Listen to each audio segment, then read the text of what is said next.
Seahawks podcast. I'm Rob Staton. Robbie Williams is here too. The new season is less than 2 weeks away now, and we're going to start today by discussing the big trade that occurred in the last 24 hours. Yannick Ngakoue has gone to the Minnesota Vikings for a second-round pick and a conditional pick. It's a fifth-rounder that could turn into a fourth or a third, depending on whether he makes the Pro Bowl or whether the Vikings win the Super Bowl. Robbie, there's very little chance, or there was very little chance, of the Seahawks making a deal like this for Yannick Ngakoue, given how much stock they used in the Jamal Adams trade. But I can't help but think that the Vikings are another team who are doing more to build up their pass rush than the Seahawks, despite Seattle stating at the start of the offseason that this was their main aim. And now they, well, in less than 2 weeks' time, are going to head to Atlanta to take on Matt Ryan and the Falcons, still with Benson Mayowa as their primary pass rusher. Yeah, I mean, it's pretty good deal for the Vikings, right? I mean, a second round pick, and you know, it just says that they couldn't get a first, and you know, we couldn't fit him in the budget with, you know, 17 million cap hit that he had. You know, he took that 5 million cut just to get traded to a different team. I don't think that was really available at the beginning of the offseason. And again, I think they just really would prefer to have Clowney. I mean, I know that, you know, it's a better deal than the Adams trade, but if you're going to ask me whether I like Jamal Adams or Ngakoue better, I'll take the Adams trade all day. I think Adams he's going to be a Hall of Fame player. I think he's got elite leadership, and yeah, I just don't know how well Yannick Ngakoue would have fit in our system anyways. So yeah, it's at that price, I can see why people are, you know, freaking out why we couldn't have gotten it. But at the same time, I think at the beginning of the offseason, we were just putting all our eggs in the Clowney basket. See, if I was going to answer the question of would you rather have Ngakoue or Jamal Adams, now that we know the price for each, my answer would be both. Get both players, because, you know, they needed to be aggressive this season. I mean, I remember thinking going into free agency, sort of excited almost like a kid at Christmas on Christmas Eve, thinking, what are the Seahawks going to do? You know, how busy are they going to be? Who are these superstars that Russell Wilson is calling for? Who are they going to go out and sign? And then free agency started, and it was Brandon Shell, and it was BJ Finney, and it was eventually Bruce Irvin and Benson Mayowa. And, you know, you're kind of sitting there thinking, you know, where's the aggression? Where's this proactive team that we've come to know, working hard to fix their issues? And they didn't really do it. And here we are now, and they still haven't really. You know, I think trading for Jamal Adams is only really getting half the job done. You know, he's a very good player.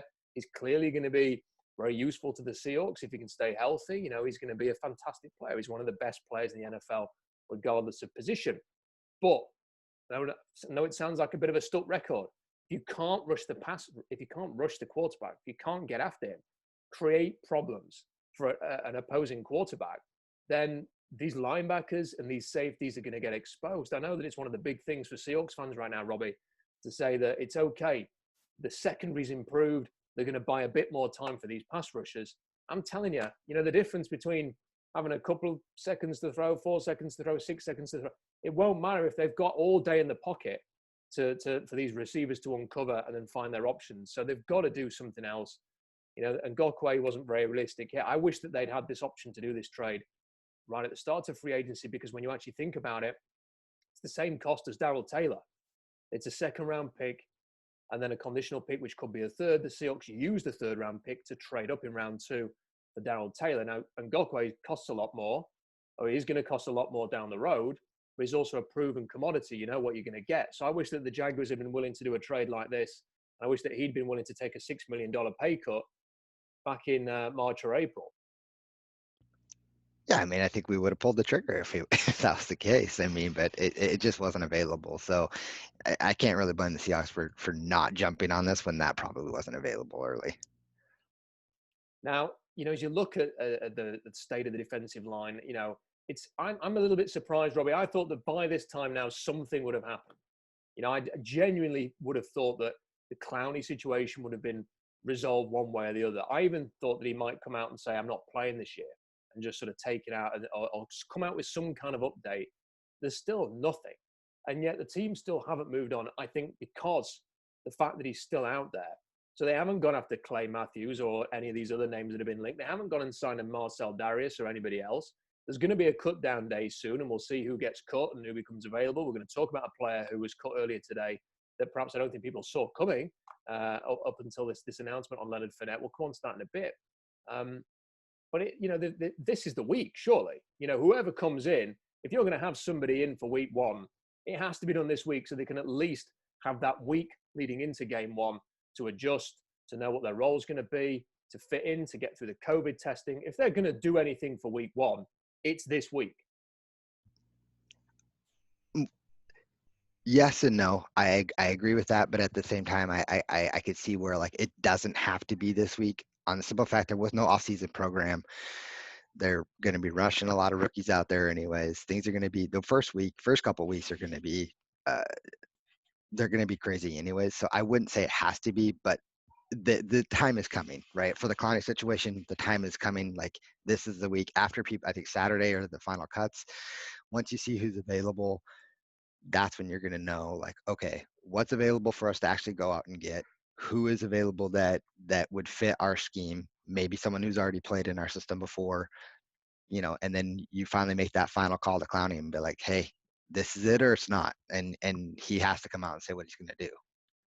If he wants to play this season, if he genuinely thinks that, and maybe it might not actually be the worst thing in the world for him to see Yannick Ngakoue take such a pay cut and almost re-establish the market for players changing teams right before the season begins at that position, that it's $12 million. And if that's the kind of number that you're looking at now, maybe he will compromise on a one-year deal to something in that kind of ballpark there. For me, just, we're talking on the 31st of August. This is the 1-year anniversary of the Jadeveon Clowney trade. So if you think 12 months ago, the Seahawks kind of felt, we need to do something now. They weren't going to start the season with Barkevius Mingo and Cassius Marsh and Jacob Martin as their pass rushers. They needed to do something. And they came to this point in the year, pulled the trigger on the Clowney deal.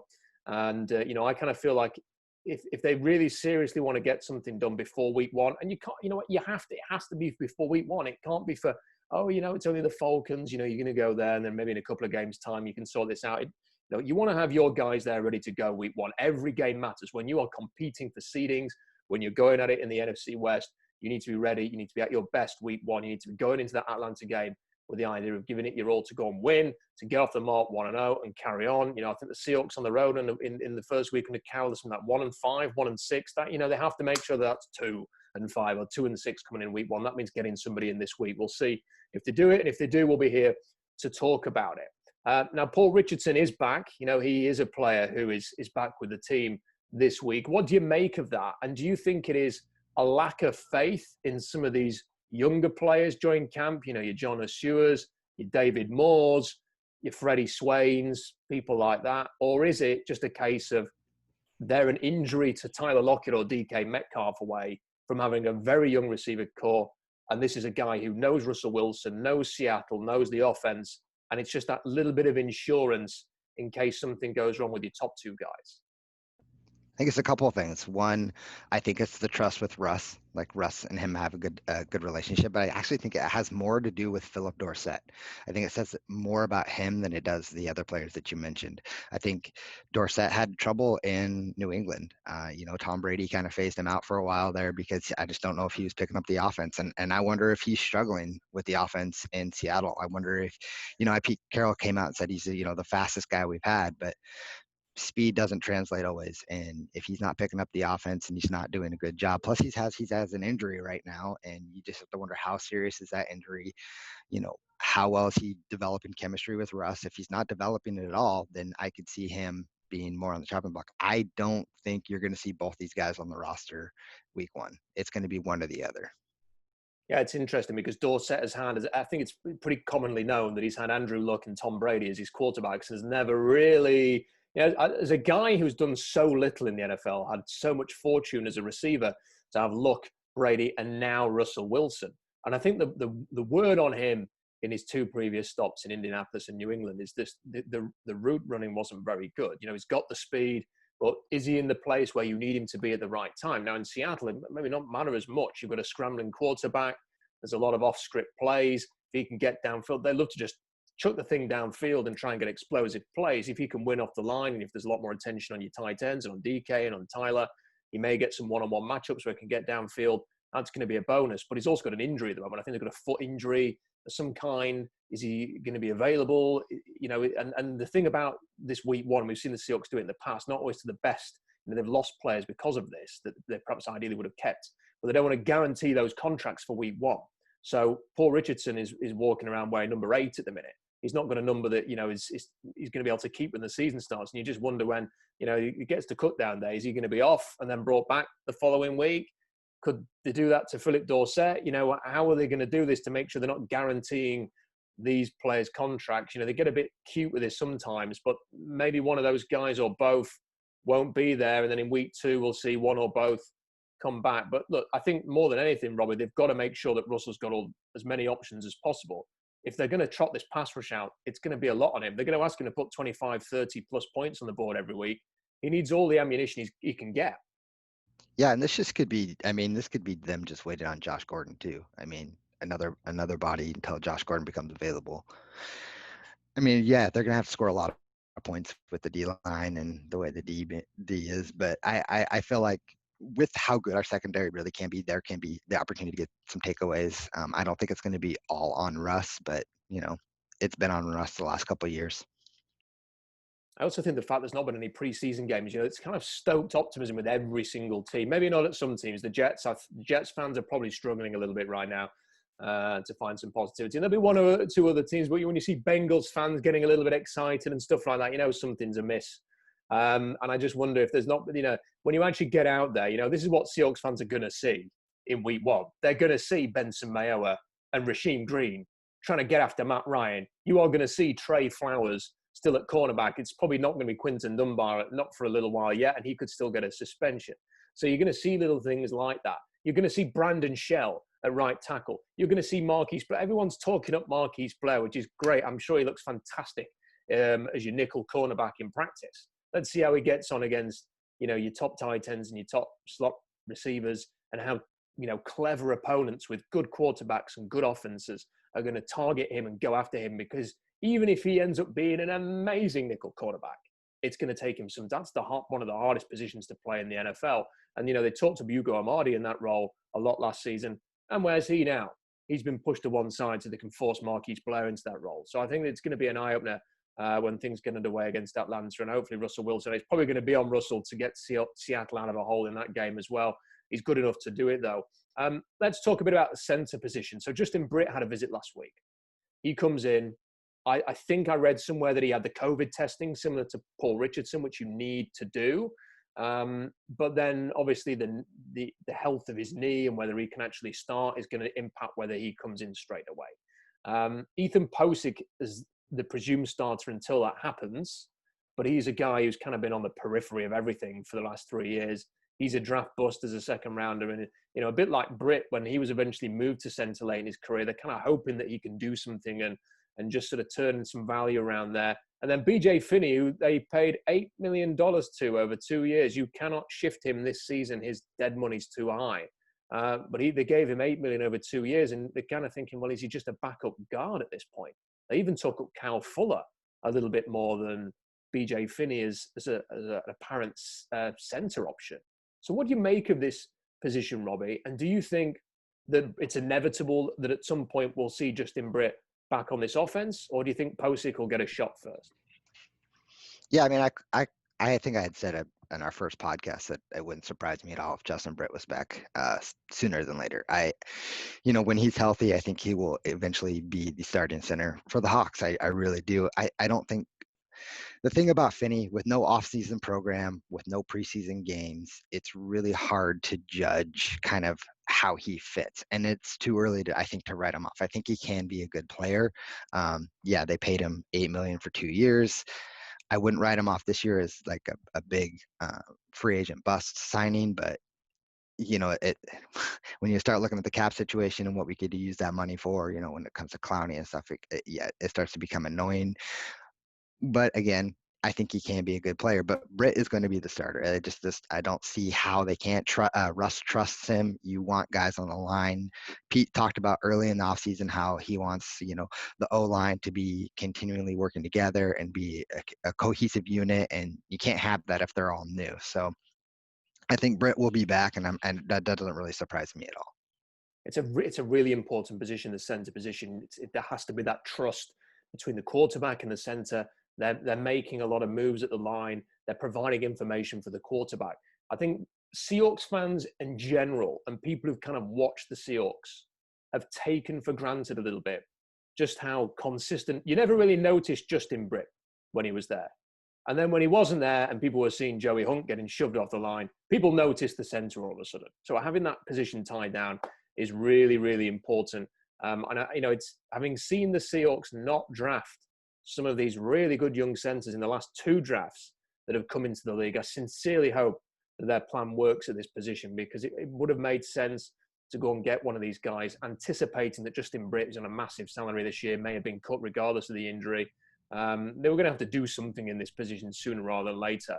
And let's hope that just hoping for the best with Ethan Posick is either going to work, or, they've got that contingency plan that can bring Justin Britt back pretty soon. Right, so the big news today as we're speaking is Leonard Fournette has been cut. Robbie, I don't think there's a cat in hell's chance that he's going to end up in Seattle. I think they've done their business at running back. They like Chris Carson a lot. Rashad Penny is going to start in the pup, but hopefully you'll see him later in the year. Carlos Hyde has reported a very good camp, as has DJ Dallas. Travis Homer still well liked there. I think they're pretty set at the position. But, what do you make of this situation? Because the one thing that it reminded me of when I heard this news was it's easy to forget that Marshawn Lynch was persona non grata in Buffalo. They wanted rid of him. They drafted CJ Spiller in the top 12 or top 10 because they were ready to move on from Marshawn Lynch after a couple of years. They'd had enough of Marshawn. They wanted rid of him. They traded him to Seattle for a bag of footballs and a Snickers bar. And, you're looking at this now and you're thinking, well, Leonard Fournette, it's not worked for him in Jacksonville. He's a very talented running back like Marshawn was, different characters, obviously. And, I'm not saying that Fournette's going to go on and have a Hall of Fame career like Marshawn has had. But sometimes that change of scenery and a change of offense and a different coach and a different franchise, we've seen it with Marshawn, it can launch a player's career. And I just wonder if Leonard Fournette is going to have the last laugh with this one. Leonard, okay, think about it. Leonard Fournette last year had 1,100 plus yards of rushing. He had 500 yards receiving. He is a good football player. It just means numbers don't speak everything for running backs, I guess.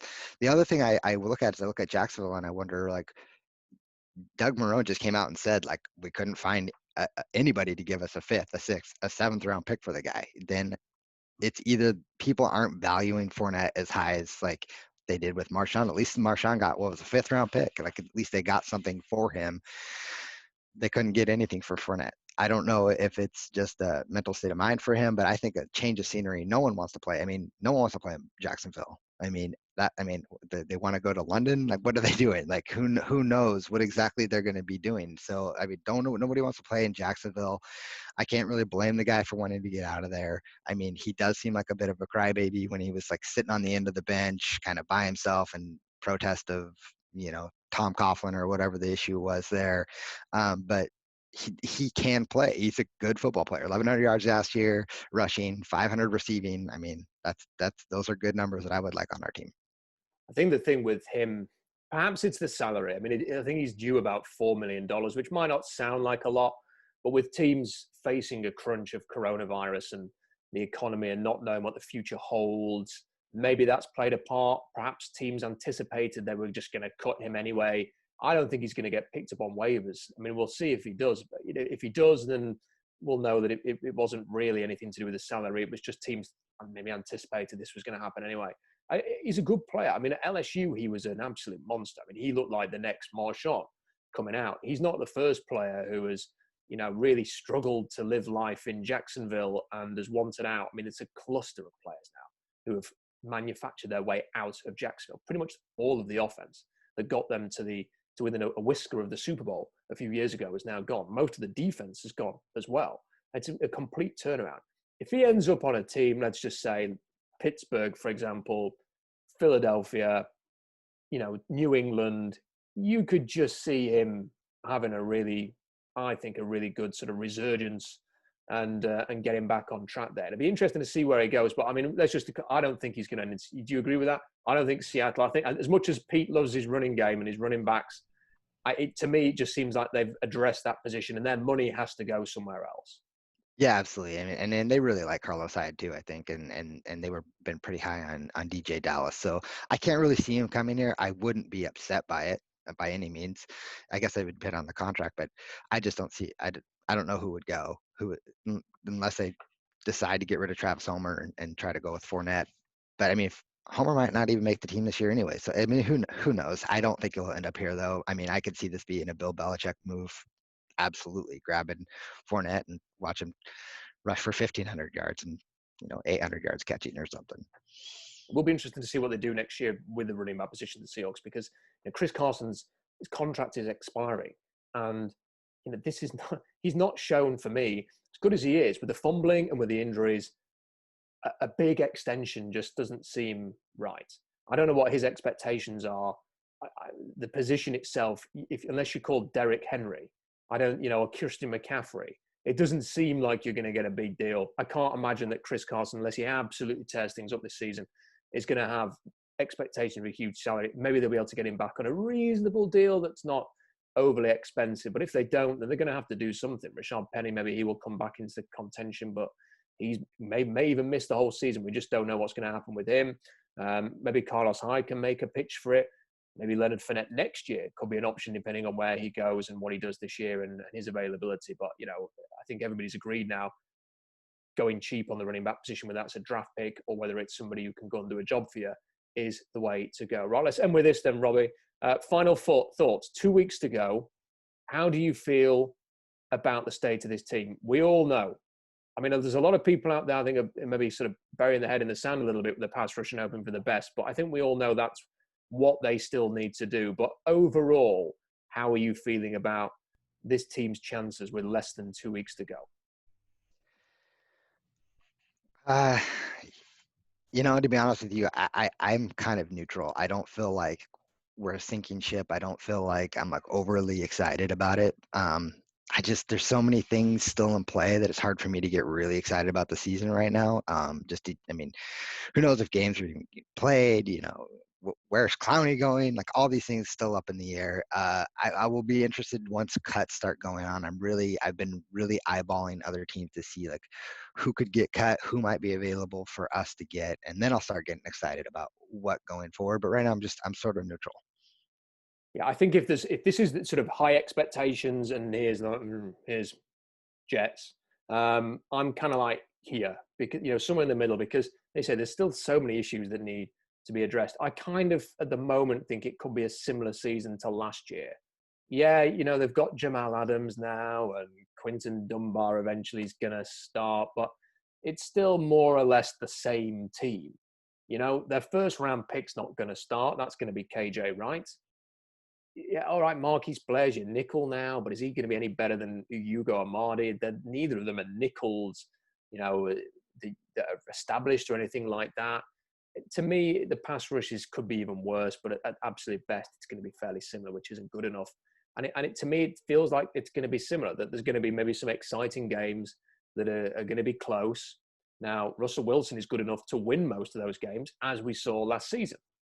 But also, you kind of wonder, well, they had a lot of fortune in some of those games last year. Everybody thinks the Niners game in the last regular season game where they were like a yard or an inch away from winning the division. But, they were bad kicks away from losing to the Niners on the road and the Rams at home.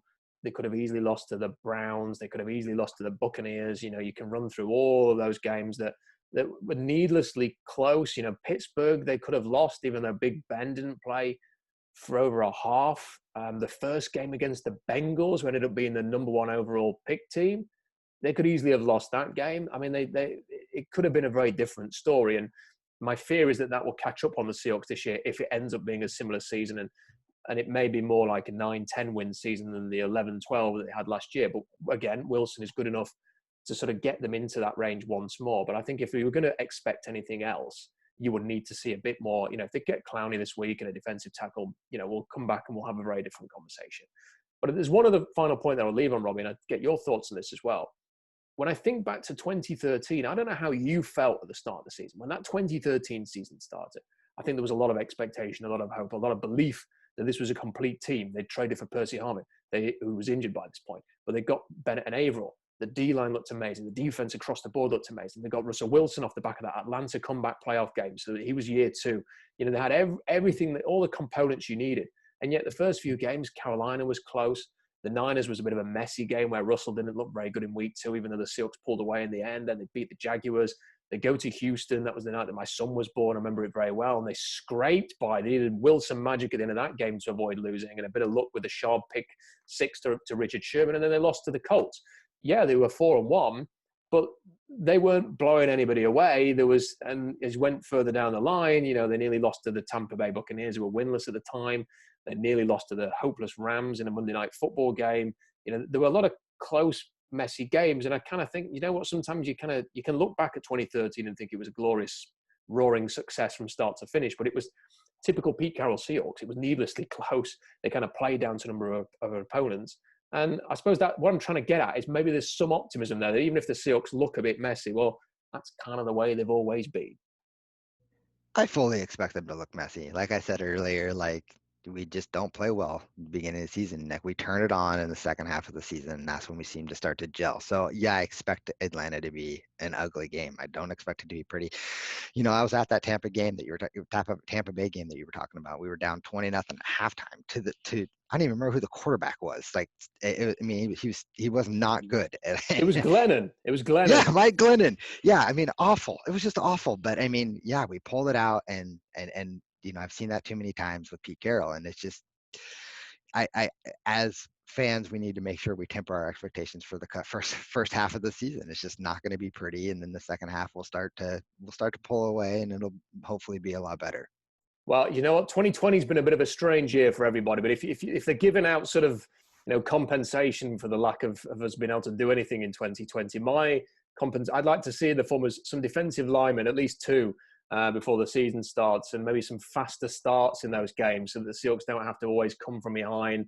You know, as fun as that is, it'd be nice to just be able to sit on the sofa, especially with me being in the UK and these games start at either 9 p.m. or 1 a.m., to be able to sit back at 4 o'clock in the morning and not have to worry. I remember even the Vikings game last year, I was kind of sat back thinking about making a brew, and then the Vikings decided that, you know, this is too easy. You know, we've got to make it close and nerve-wracking at the end again. So maybe some easier games, some games that aren't quite as close this year. You've got to start faster and get some D-line and get that Jadeveon Clowney deal done before the season starts. Right, that's it for this week. We'll be back if there's anything breaking over the next few days. Don't forget to share this video. We're on YouTube. Let us know. A lot of people have been asking to stick it on Apple and iTunes and all of that. If there's a demand for that, I'll look into that. Hit the like button. That helps us get the video out there. Give us your thoughts in the comments section, whether your thoughts on the podcast or thoughts on anything that we've been talking about, or with the Seahawks with less than 2 weeks to go. And head over to Seahawks Draft Blog for more analysis. We'll see you next time.